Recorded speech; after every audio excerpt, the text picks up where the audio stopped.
Today on 100 Huntley Street, we're asking the question, what makes you happy? I mean, truly happy. We're also going to talk about how God can turn a tragedy into a testimony and how you are helping us make a difference around the world. And it all starts right now.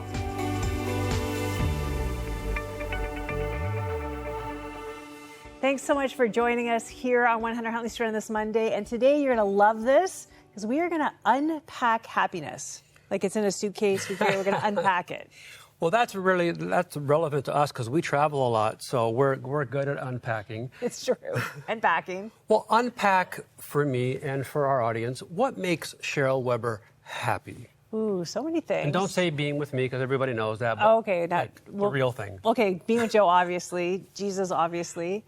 Coffee actually brings me a lot of happiness. One. I always say coffee's love, so I mean that's kind of shallow. And then the most consistent thing, honestly, that brings me happiness is making a difference and around the world. Like every time I get to email one of our partners and say, hey, we just got the funds to be able to feed the kids, or we just got the funds to be able to like build a bathroom for the girls or whatever. Like for me, that's like the most joyful thing that I can do. Like being able to give that message and say like, the project can go ahead. The help is here. Like, you know, it's pure joy, Joe. I don't know what else to say. Like, you don't have there's to nothing say like it. else. Telling people you can't help is the saddest thing, and telling people you can't help is the happiest thing. I can 100% relate to you because, you know, we've said this before on the show, we both have a heart for Africa and, you know, God has called us to work in Liberia. And yeah, being able to say, hey, we just went to the bank and we wired enough money, you know, whether it was for the kids to move into the orphanage on Christmas, Eve, or whether it's, this next batch of kids can go to school and start their education. I mean, that just brings you so much joy and it makes me really happy. But on just kind of like an everyday, down to earth kind of thing, I don't know if I've mentioned it here before, but I'm a big science fiction fan. Like, I love natural space. I love astronomy, looking up at Jupiter. I drive my family nuts. Look, there's Venus. They're like, Dad, it's there every night. But I'm that guy. But I also like fake space, like science fiction. I do know this. You do know this? Okay. Yes. I don't know if you guys do, and I hope you'll still like me after this. I am a big Star Trek fan. And one of the things that brings me joy is this. I don't think you've seen this, Cheryl. What? This is my office at home. So at the center of it, of course, is the two girls from one of the villages that we help at.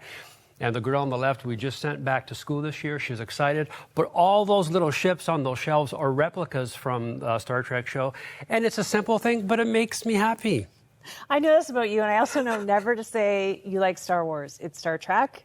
I understand it. It's amazing. We support you. And everyone's got to have a hobby. Unity. Don't bring division. Let's talk about Star Wars. Well, now onto the topic we were actually going to talk about. What are some things that people can do? Okay, this came from the Globe and Mail. Okay. They asked Canadians for who are Canada's happiest people, and they nominated over 100 individuals.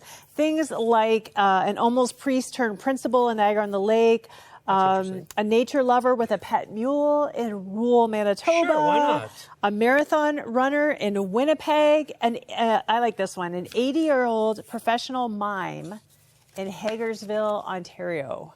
Okay. Professional mime. That would make me happy. That's an entirely different segment that we can do one day.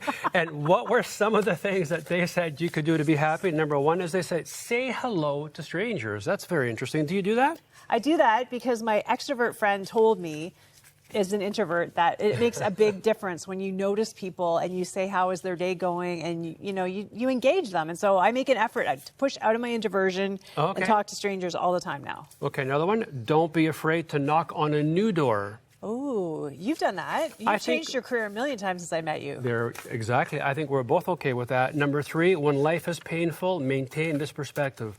Today is not tomorrow. You've been saying that as long as I've known you. What's your phrase? Today is not your forever. Perfect. And number four, be shamelessly silly. Dance, sing, blow bubbles. Don't leave that out. Come on, dance, sing, blow bubbles. I was really trying to get away from the bubbles thing, so thank you for bringing us back on track. No, but it says just to be silly, be yourself, be comfortable. I think that's a really great way to let the joy out. Absolutely. And of course, we know that happiness, too, comes from just peace from knowing Jesus. I mean, honestly, this world's so full of anxiety. Yeah. Just having that peace and that comfort and that presence in your life, incredible. Yeah, well, Psalm 16:11 tells us that, you make known to me the path of life. You will fill me with joy in your presence, with eternal pleasures at your right hand. So have fun, do those things, collect your Star Trek stuff, do all that. But true happiness comes from knowing Jesus. Yeah, absolutely. And that's our mission here at 100 Huntley Street. That's why we do what we do. And we also love to bring you stories. Here's one about someone who really understands that peace and joy actually can only be found in Christ. I was born in a very challenging way. I was born basically almost without vital signs. When my mom would pray, the nurses would see her praying, and they knew the seriousness of the situation. So they would maybe try to help her by saying, don't pray, we don't think he's gonna make it.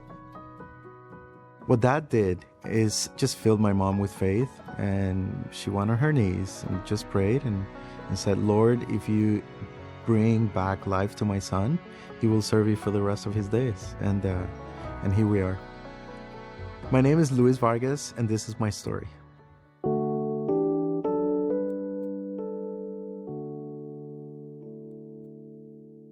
Music has always been a part of me. I feel like it was always an expression, another language. I started studying piano and classical music.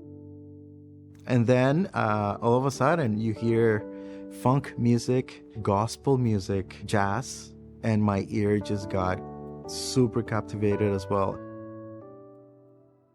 I grew up in a very Christian environment where you just believe you're Christian because of your surroundings, because of the people that you grew up with, and because you go to church.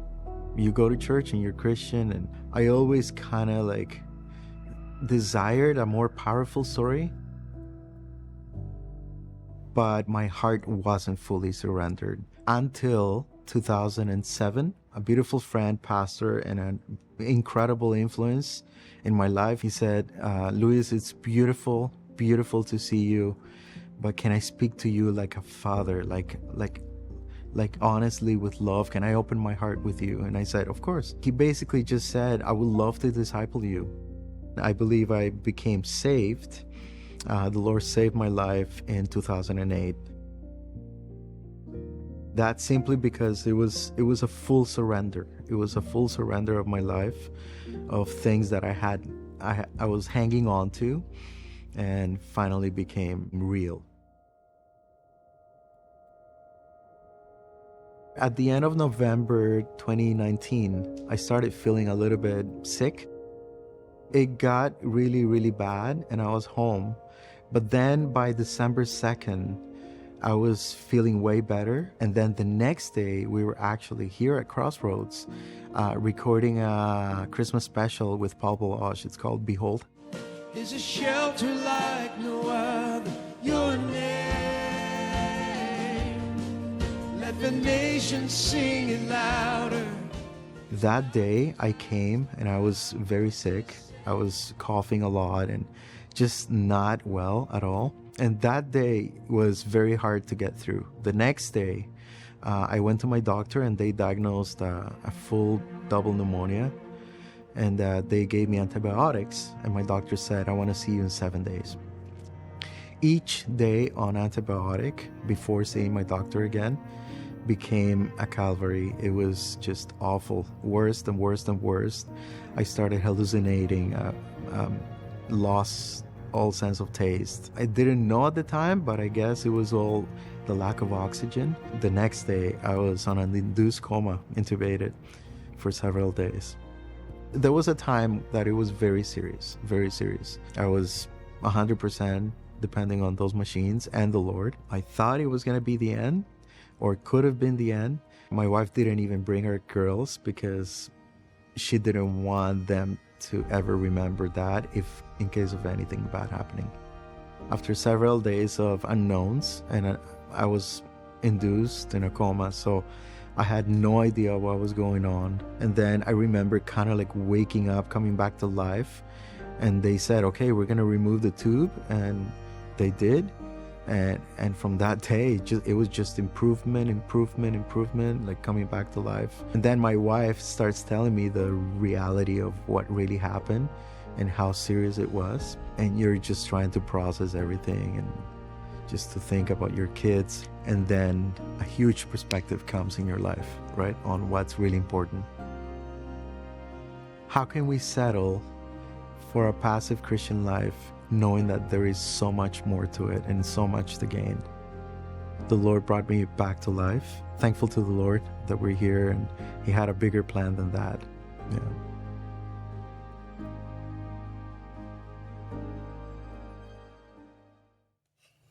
You know, Luis's story is so touching and so powerful. And, you know, he's a guy who understands what it means to go through a difficult season in life. And he's no stranger to 100 Huntley Street. He mentioned in the piece that he's been on with Paul Baloche before. He's been part of our Royal Anthems worship initiative. But, you know, going through that process really changed his perspective on life. And, you know, maybe you're going through a season of difficulty right now and you need someone to talk to or someone to pray with you. Please call the prayer lines. Someone will walk with you and pray with you. 1-866-273-4444. And you know what? God can use all seasons in our lives. I don't believe that He causes those things, but He can use those things to change our perspective and to draw us closer to Him. And that's what happened to Luis. Yeah, the thing is, we don't know how many days we have left on this earth, but every day is a gift. If you woke up today, you are here for a reason. Whether you know that reason, whether you feel like you matter, it doesn't matter. If God gave you the gift of life, you are here for a reason. And so I hope that encourages you today, that you really hear that. And we're going to hear a little bit more about how we should look at pain in our lives from Pastor Daniel M. from Beulah Alliance Church. Have you ever heard this quote from C.S. Lewis? Pain insists upon being attended to. God whispers to us in our pleasures, speaks in our consciences, but shouts in our pains. It is His megaphone to rouse a deaf world. Pain insists upon being attended to. So, are you facing any pain right now that needs to be attended to? Perhaps it's pain because of the state of your finances, pain because you've bought something that you later regretted, or pain because you've signed up for a payment plan that you thought you'd be able to handle, but now you can't. Or perhaps you're facing health-related pain, pain from a chronic health issue, from a mental health illness, from a disability, or from a terminal diagnosis.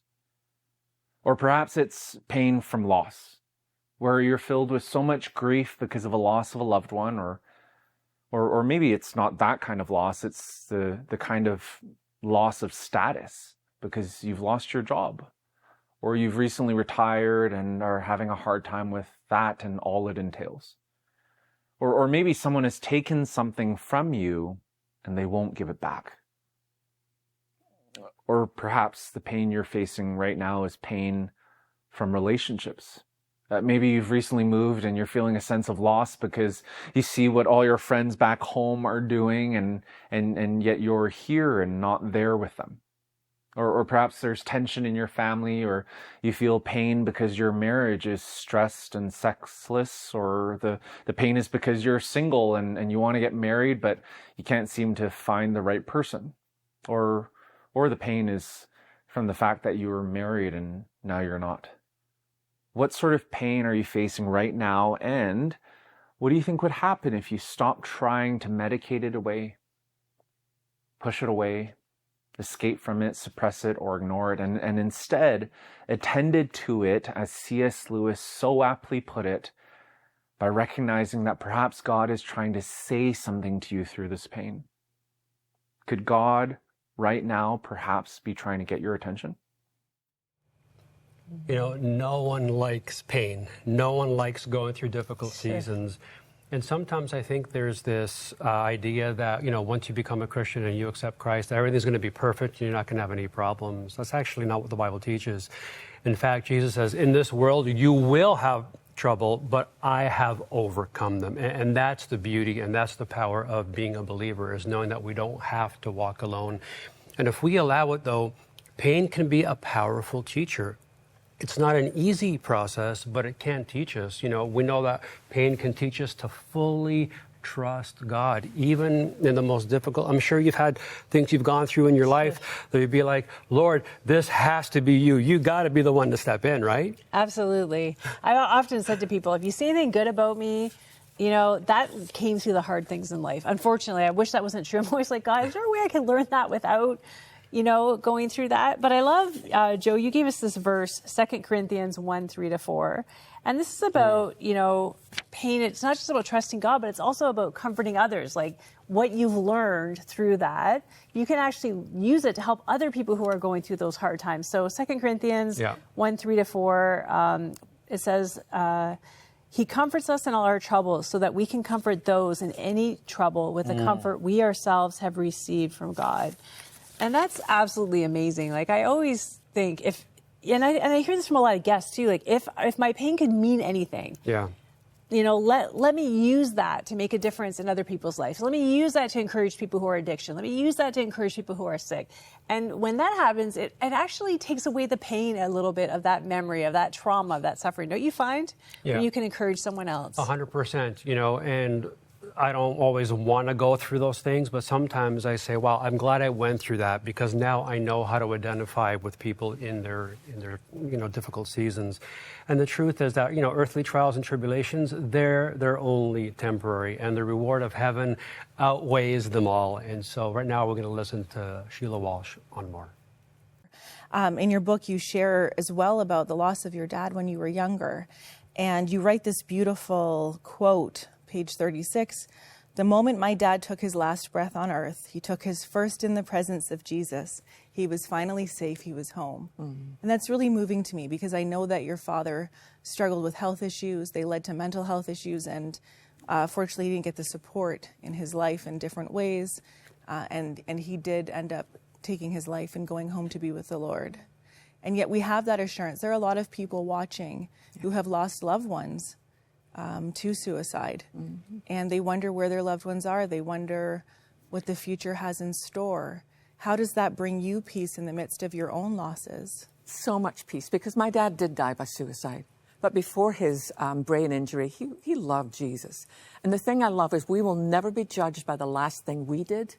We're only judged by the last thing Jesus did. It's one of the best things you've written in here. I The couldn't last even... thing Jesus did, well, he said, "It is finished," bill paid in full. My dad went immediately into the presence of the Lord, and all his suffering was over. And for those who've lost children, for those who've maybe gone through abortions and think, "I wish I hadn't made that choice," that little one is safe. You will see that little one again. They are safely home with Jesus. I got pregnant one more time after our son, and I wasn't able to carry that little one for too long. But I can't wait to meet them in heaven. Yes. And when we think about heaven, you know, people wonder, what will our bodies be like? What age will we be? What Will I we be look fat? Like? Will I still eat too many chips? No. What does the Bible depict as what our bodies could be like? What are you seeing when you read the Bible from Genesis to Revelation? There's some things we can know for absolutely sure, and then there's things that we can kind of assume almost from the character of God. I think that in heaven, I tried to go as far back as I could in terms of the early church fathers and all the way through church history and what some of the more conservative theologians believe, that we'll probably all be about prime age, that maybe we'll all be about the age that Jesus was during his ministry. So little ones who died before they had a chance to live will reach prime. Older people who got to be, maybe one of my friends just died, he was 92. We'll come back to being in prime, and our bodies will be perfect. It will be the way it was supposed to be with Adam and Eve. There'll be no more looking in the mirror thinking, does this outfit make me look fat? Because the attention won't be on us. The attention will be on how beautiful Jesus is. This month, Crossroads is excited to offer you the book, The Hope of Heaven by Sheila Walsh. Hi friends, Sheila Walsh here. I'm thrilled to share something close to my heart, and that's my brand new book, The Hope of Heaven, How the Promise of Eternity Changes Everything. You know, after years of writing, this one has impacted me like no other. The Hope of Heaven dives deep into questions we all have. What will heaven be like? Will I recognize my loved ones? Even, will my pets be there? I know how much we all long for answers. I pray that when you read the book, you'll embrace the hope of our eternal, forever home, and it'll transform how you live every day. This book is our thanks for your ministry support. With a gift of $40 or more, or when you become a new monthly partner, request your copy of The Hope of Heaven. Call 1-800-265-3100 or visit crossroads.ca/heaven. And we can't thank you enough for your support of this ministry. Yeah. You know, when you give, it really does make a difference in so many people's lives. I mean, obviously, you see this show, 100 Huntley Street. You know the impact it's had on your life. You know what's happening on the show and how we're praying for revival in this nation. And boy, do we ever need it. But also those prayer lines, even if you've never called it, like the ability to have a prayer line in the middle of the night on Christmas Eve, you know, when you feel all alone, to have somebody to say, yeah, you're not alone. And to pray through you through the hard things that we have to face in this life, it really matters. And that's you picking up that phone. That's you, you know, producing this show. That's you through all of our programs, and even, you know, the missions work we do around the world. Like, these are the kinds of things you can do without even leaving your home. You may not want to go to the mission field. I've had people all the time, Joe, tell me, like, I don't know how you do it. I'd never want to go there. That's fine. I love going there. You love going to mission field. We love making a difference around the world, but we can't do it without you. So please give us a call. Help us start 2025 strong. That number is 1-800-265-3100.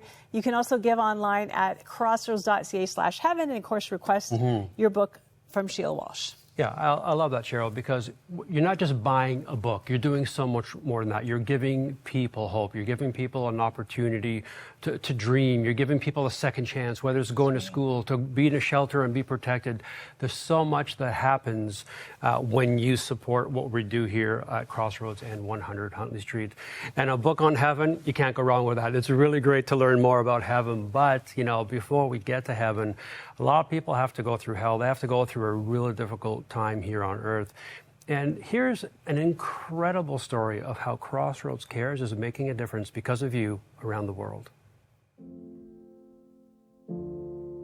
At 12 years old, Mary is still a child, and yet several weeks ago, she became a mother. Something is wrong with this picture. It is horrifying, actually, because it means that as a society there's something that we're doing wrong, and it's quite unfortunate that Mary's case is not the only one. Social worker Margaret Mena works with the Molly Child Protection and Development Centers. She says girls are at the mercy of their family circumstances and are often sold into marriage and prostitution. Mary's parents are poor.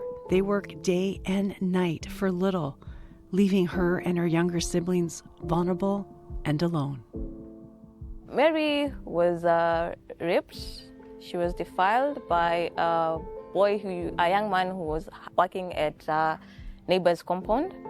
So he would come through the window and threaten that if she was to say anything, he would kill her or harm her.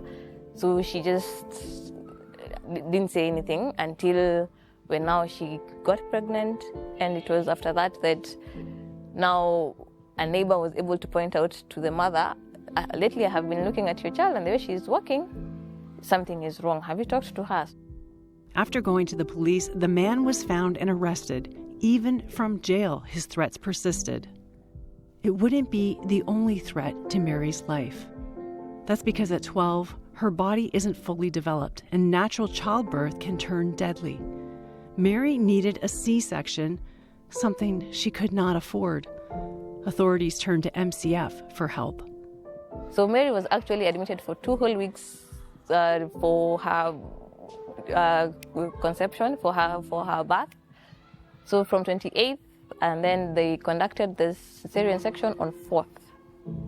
And then she was monitored for 2 to 3 days, then she was released on the 3rd day. Then that is when she came back to Molly Children's Family, where she's still being closely monitored, that the baby is healthy, that the baby is breastfeeding well. To this point, she's still not able to wash the baby, so someone has to be there to guide her slowly and slowly. So it's a process that is going to take quite a lot. And we are fortunate that at Molly Children's Family, we have caregivers who have been hired for that specific reason. It's a huge responsibility for a 12-year-old to bear, and she still has a lot to learn about caring for her daughter, Gloria. But she's got time, and she is much safer here than had she gone home. She would probably end up being married to a man who's way older. So it was God's plan that she ended up in Multichitans family, because the opportunities for her here are endless, and she can still make something of her life. Despite the trauma Mary is still unraveling, there are threads of hope, even dreams. What I have come to know about her is that she just loves being around people. She doesn't have to talk. She will just come and sit close to you and just observe you, and she will be okay with it. She's very limited in her speech, but she just loves that contact, just someone being there. When we talked to Mary, she did not say much, but when asked about her future, her countenance changes. I want to be the best hairdresser. These smiles are the small victories for social workers like Margaret, and it's why Crossroads Cares continues to support the Mully Children's Family ongoing labor of love in Kenya.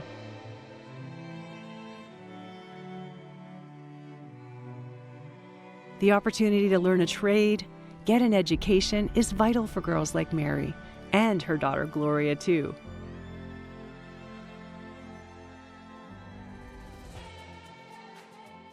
It's another example of the power of God's love to reach and restore those who live in the margins and raise them up to become His sons and daughters, made in His image.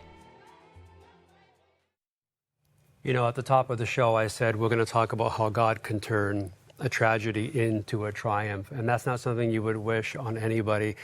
But in those last few moments of that story, you saw these women just smiling, and the resilience that these African women have is unbelievable. And I'm having this reaction sitting here in a studio in Burlington. What was it like for you to be in a room with Mary, hearing that story from her and from those who are around her? Yeah, you know, over the years, I feel like I've seen it all, I've heard it all, but it doesn't matter how much I've seen or how much I've heard or how strong I've gotten. Seeing a little girl that was raped at 11 and gave birth at 12, I mean, she couldn't even really talk. Like she was still, it was 2 weeks, I think, when I met her since she had this major C-section surgery, trying to care for a baby that was dependent on her. And I just feel like, you have two choices at that moment. It's interesting because I remember over the years even talking to some of my coworkers and being so upset. And then they're like, look, you can either just spend time wallowing in grief about how this world is so unjust and why does this happen? Or you can decide, no, I am the answer to this girl's problem. I'm going to make a difference. We're going to do something about it. And that for me was a really good learning experience on how to deal with things like this. Because of course, like for a day or two afterwards, I really was grieving, 100%. Kind of traumatized myself by her story. But at the same time, knowing that, okay, yeah, this is why we do what we do. And when we bring these stories, people do respond and it does make a difference. And that counseling, the social worker, the people who are helping her, with the physical, caring for a baby, what does that mean? Like making sure she doesn't roll over on the baby at night, like just helping her in every way, that matters. Like a lot of people, you mentioned this, women are resilient in Africa. A lot of times they don't have that kind of support. 100%. And sometimes we don't understand the difference that we can make. All the way here in Canada, you might call today and say, I'm going to give $100. Well, you have to understand what that $100 can do. It's going to provide a safe place for a place like Mary, for a little girl who's trying to make her way through this situation that was forced on her. And we get to be the hands and feet of Jesus. And I love so much being a part of Crossroads Cares. We said, what makes me happy? This makes me happy, that we can step into someone's world and make a tangible difference. And we want to encourage you, please, to partner with us today and give the best gift you can, because it's not for us, it's not for this ministry, it's to help girls like Mary. Yeah, absolutely. That number is 1-800-265-3100. You can also give at crossroads.ca/cares. And we can't thank you enough for all you're doing to make a difference around the world and for just being our biggest cheerleader, our prayer partner. Thank you so much. Have a wonderful rest of your day. Yeah, amen. Amen.